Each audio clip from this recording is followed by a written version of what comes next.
Investors Chronicle.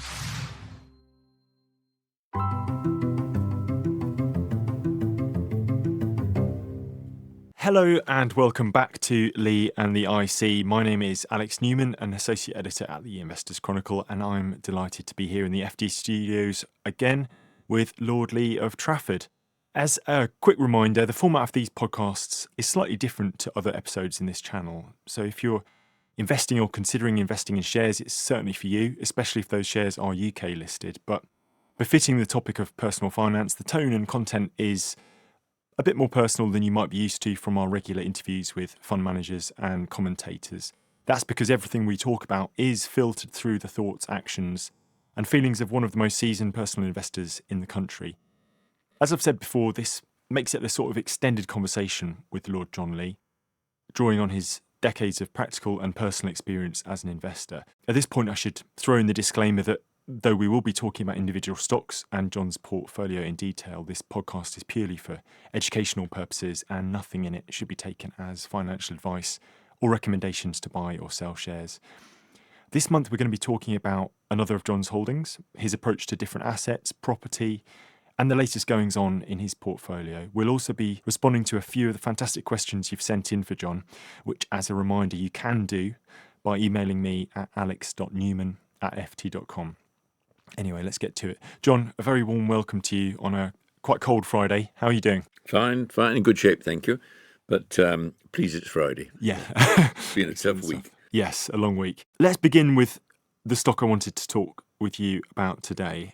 That's Lok'n Store. I expect lots of listeners will be familiar with the company or might vaguely recognise the brand or name. But for those who don't know or aren't familiar, could you please introduce the company and what it does, and also how you came to be involved as an investor?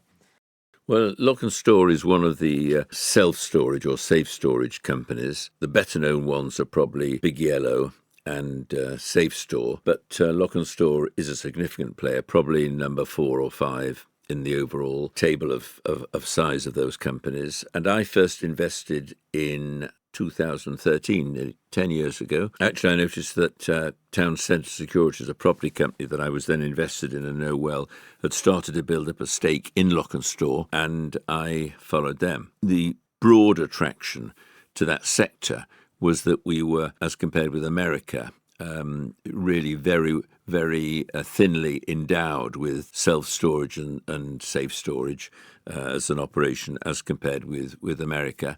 And of course, we're still well behind. You know, there is a far greater usage of those facilities in the States.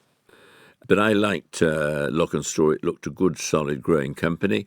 And I particularly like the fact that the chief executive and founder, Andrew Jacobs, had a big stake in it, which is something that I've always regarded as important, skin in the game. And so I bought in 2013 my first holding at, I think, about 137.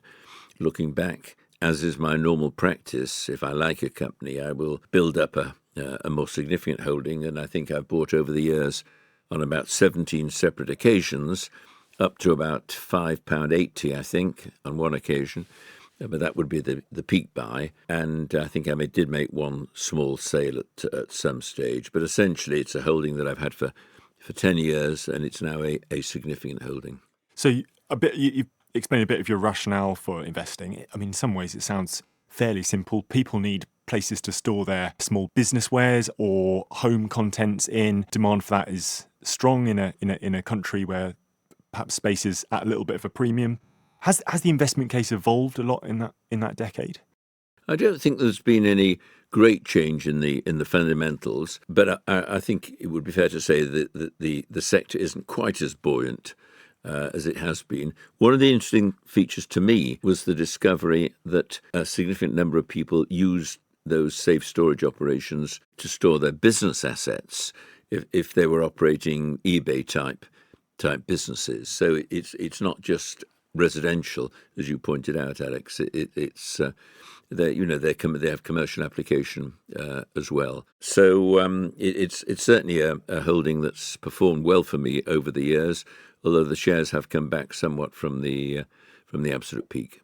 Yeah, we can come on to valuation and how the shares have been trading in a moment. I mean, slightly unusually for this sector, while operating in the real estate game. It's not structured as a real estate investment trust, which means there's a bit more flexibility when it comes to holding back cash for dividends, and it changes their tax status a little bit because they're a trading company.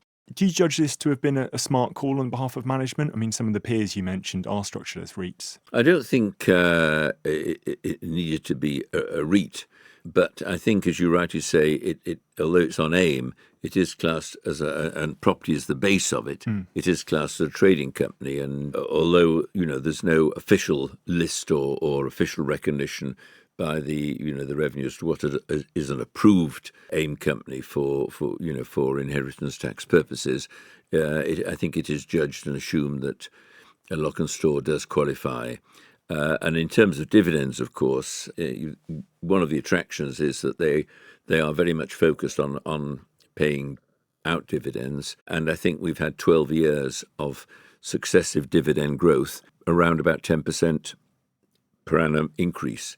So the dividend income from that has been quite significant. My only regret is that initially it didn't go into my ISA.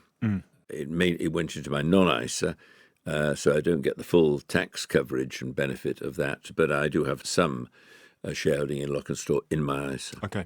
And therefore, it's kind of tax rapid. So, I mean, the latest dividend increase was we had full year results for the year to July about 3 weeks ago now. I mean, on the face of it, as well as the dividend hike, there were lots of positives there. It was able to pass on price rises, it increased its recurring revenue and adjusted profits, cut its absolute debt, which is always a nice thing to see when interest rates are so much higher, and lowered its group-wide leverage. And on top of that, it's grown its adjusted net asset value to close to £10. The shares, however, are trading a bit more like £7.60, 23% discount or so. Why do you think that the market has been so pessimistic, or is so pessimistic? Well, I think that it's been a difficult time for property companies or any company related to property activities, and all the property companies came down. But of course, I think with the view now that interest rates have peaked, and probably we can look ahead to next year to some modest reduction, all being well, there has been a bit of a pickup generally in property shares. So I'm taking quite an optimistic view. Then I think there was a little bit of a negative, probably because Andrew Jacobs, who has built it up and has still got a big stake in it, did sell some shares, which is always a tad negative. Although I think those shares that he sold were snapped up by some existing institutions and some new institutions as well, which is a plus. But he did use your bugbear excuse of providing liquidity. Well, that's right. He gets a pass this time. Well, he does because of retaining a fair stake, and because having talked to him, I do take a positive view overall. But nevertheless, I never like to see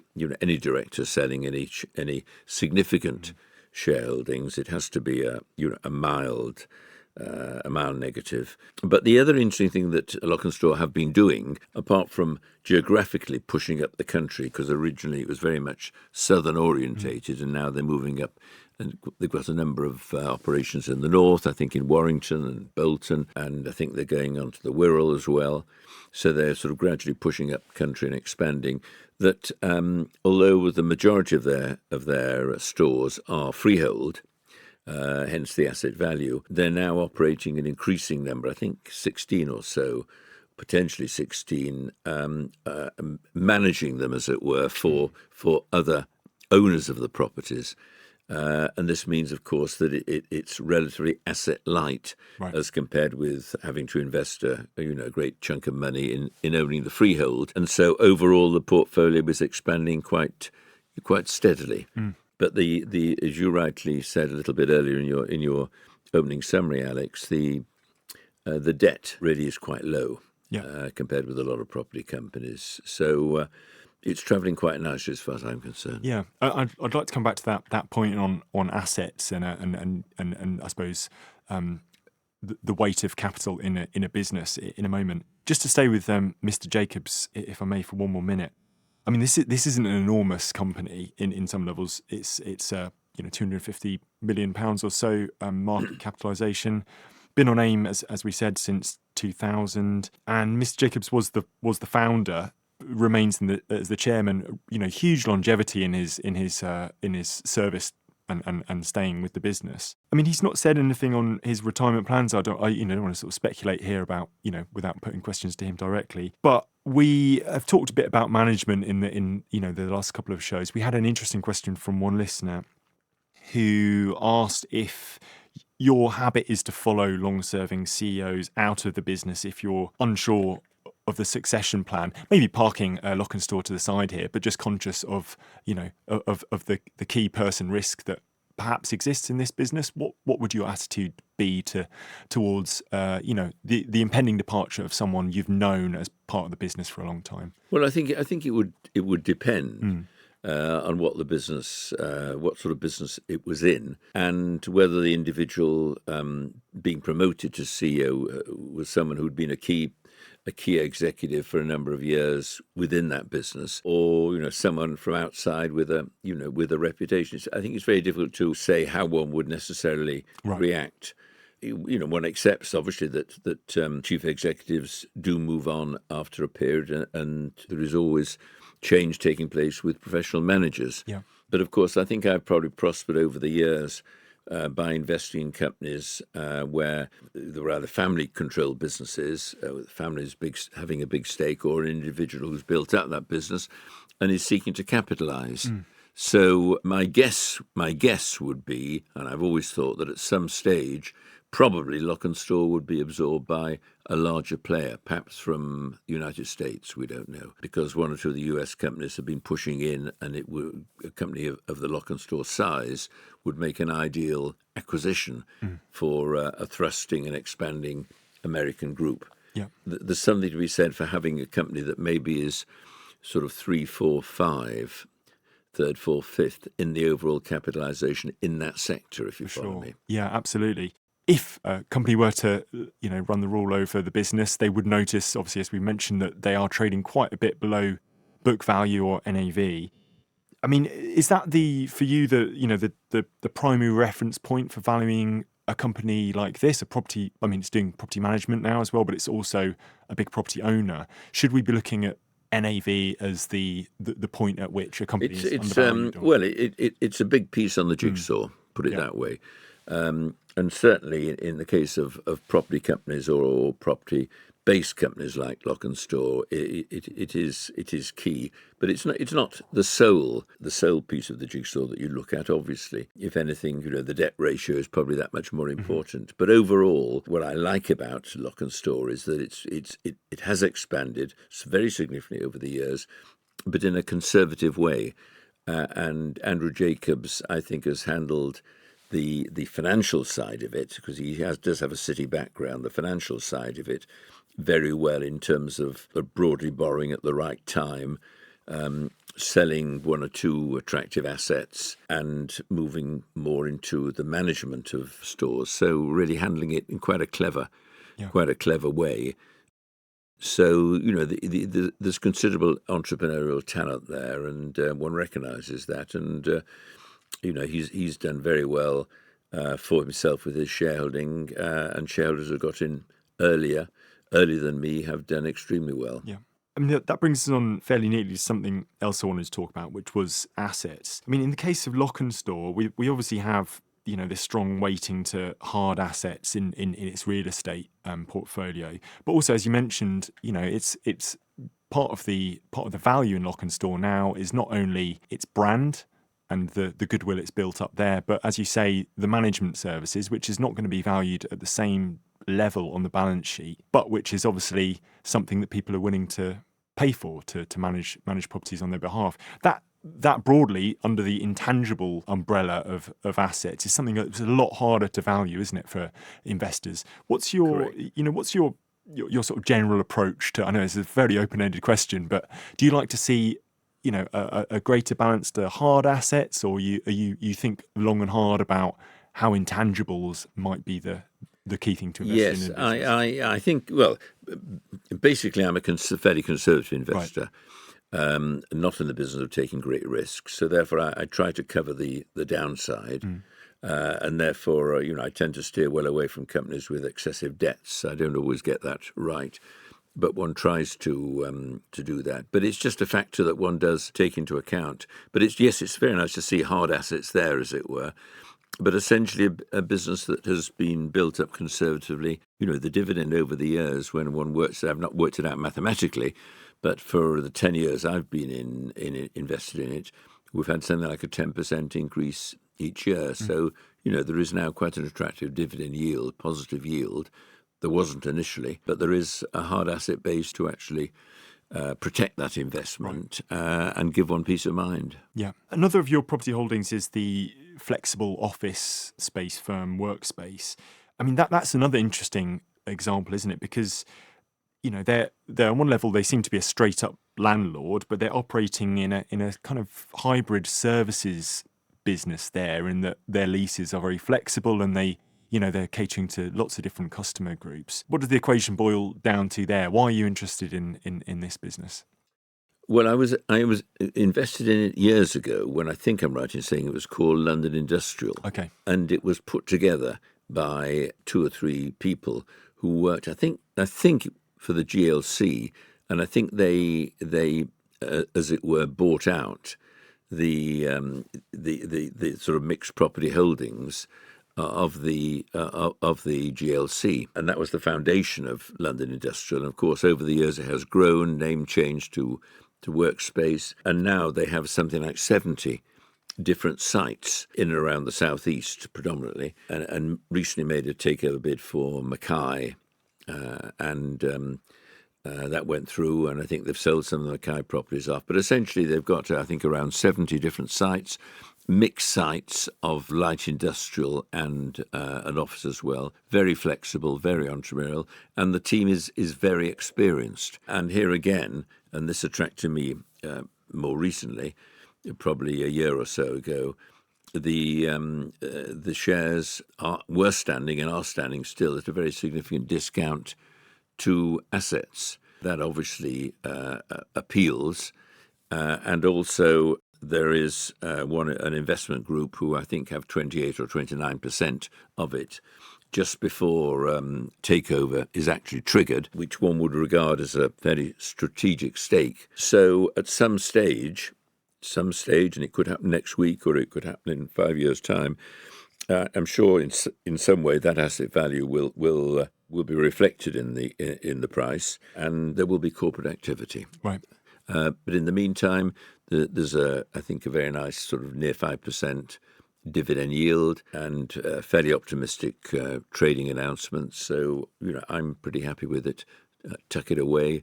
Value will come through in the end, I'm sure. Yeah. Property has been the most, I would argue, probably the most popular route in the UK towards wealth creation over the last few decades. Many individual landlords probably have found that, that actually the work involved is a little bit closer to, what workspace management is having to do now, that you have to be a lot more hands-on with tenants than you sometimes expect, and the yield or the net initial yield sort of sometimes gets a bit diluted when you have to factor in all the things you must do to manage a property. You're obviously a big champion of ISAs and stocks. I mean, obviously you invest a little bit in property through these companies. What's been your attitude to property investing, either the buy-to-let angle or more broadly in terms of physical? Well, I've never really gone in for buy-to-let myself. Right. I mean, I've always fortunately been able to buy my own home. I think the first house I bought myself was in about 1968. I think for about £8,000. Okay. The more recent one, 8 years ago in Richmond, where we now live, Richmond, Surrey, was somewhat more than that £8,000. Right. I have to say. So over the years, my generation obviously have been very fortunate to be home owning and property owning, and of course many of those property companies over the years also prospered. But I remember when I first started investing, there were any number of small quoted property companies, quoted residential companies and quoted commercial companies as well, often built up by a family or an individual, and almost all those have disappeared. Right. With the possible exception of something like Town Centre, controlled by the Ziff family from Leeds, which has done very well over the years, and I've been shelled in and out of that. But the rental market obviously has been much more tricky with the changes that George Osborne unfortunately brought in. I think I'm right in saying disallowing interest on borrowings, and combination of that and some of the environmental restrictions now have caused many landlords to pull out of the market. That sector's been declining, and so rents have been pushing up. And of course, one's conscious that it's very difficult for young people now to to find a property to rent. Anything that looks at all attractive, you've got a queue of 15 or 20 people there, as it were. As I say, we've seen rent going up. You've also seen, by the way, one or two larger commercial companies getting involved in the rental sector. Granger probably is the best example of that. I mean, Granger used to be almost entirely focused on owning smaller residential properties, and now they've moved in a fairly significant way into the construction of new developments down south for rent. And I think one or two of the insurance companies have done that as well. But I've never really been a property investor. I've enjoyed investing in the stock market much more, as it were, and found that much more interesting. So that's where my pennies have gone. Sure. I suppose one thing that is hard for some people to get past is the psychological attachment to bricks and mortar. I can see this asset. A house is obviously a good example of that. Some people end up with property because that is via inheritance or otherwise, that is the main store of wealth that a lot of people have in their lives, and they become accidental landlords. What would you say to, I suppose, people for whom it is a bit of a psychological obstacle to think, well, I wouldn't want to put my money in stocks and shares. It's you see prices going up and down every day. I like the tangible feel of a property that might be able to be rented out or has a use value. What's the break you've been able to make with that? Yeah, I can entirely accept that some people like to own and see the property, but of course the debit is you don't have anything like the flexibility with property that you do with stocks and shares, particularly if you invest in some of the large cap stocks, like the Shells or the insurance companies, or in my case, the M&G, for example, where if for whatever reason, I wanted to get money out, either for personal needs or to reinvest somewhere, if one spots a better opportunity, I can sell that holding immediately.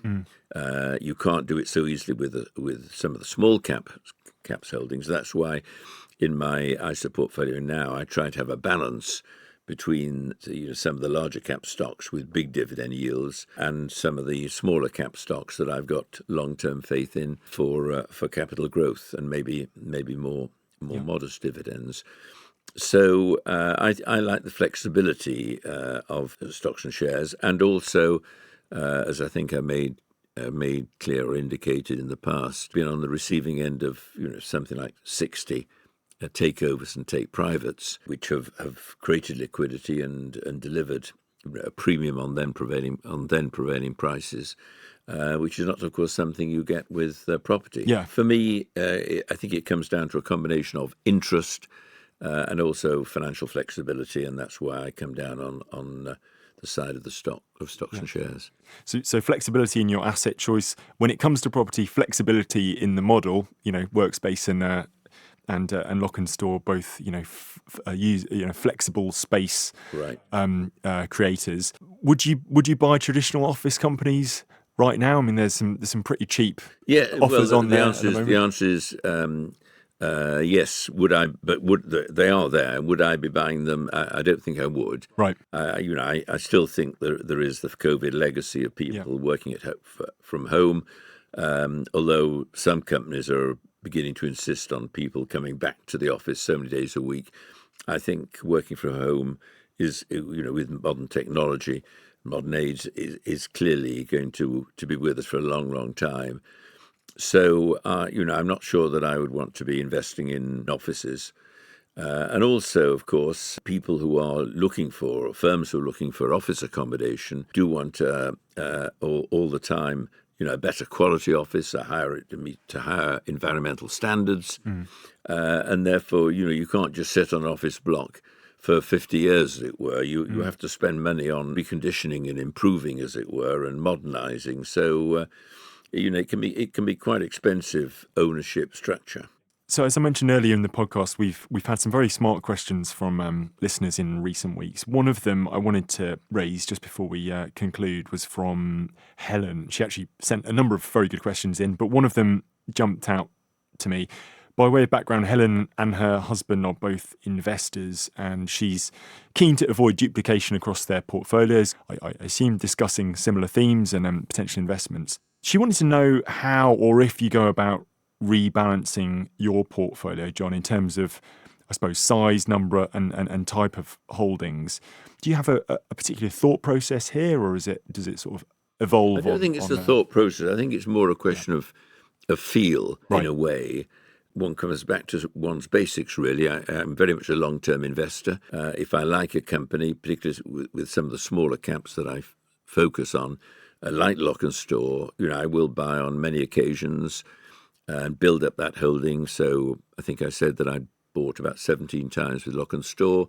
I think with Treat, which is my second largest holding, but as between occasions over the years, getting the balance right between small caps and some of the larger cap stocks, over the last 2 or 3 years, I have put a fair amount into some of those big cap stocks, high yielding, very solid businesses like M&G and Aviva and Legal & General and Phoenix, where you're getting a dividend yield of somewhere between 8 and 10%, hugely attractive within an ISA, tax-free, very attractive wrapper. And so overall, one can generate the income through those stocks, and thus one can afford to hold some of the smaller caps that are possibly not distributing the rate of dividend that you would ideally like.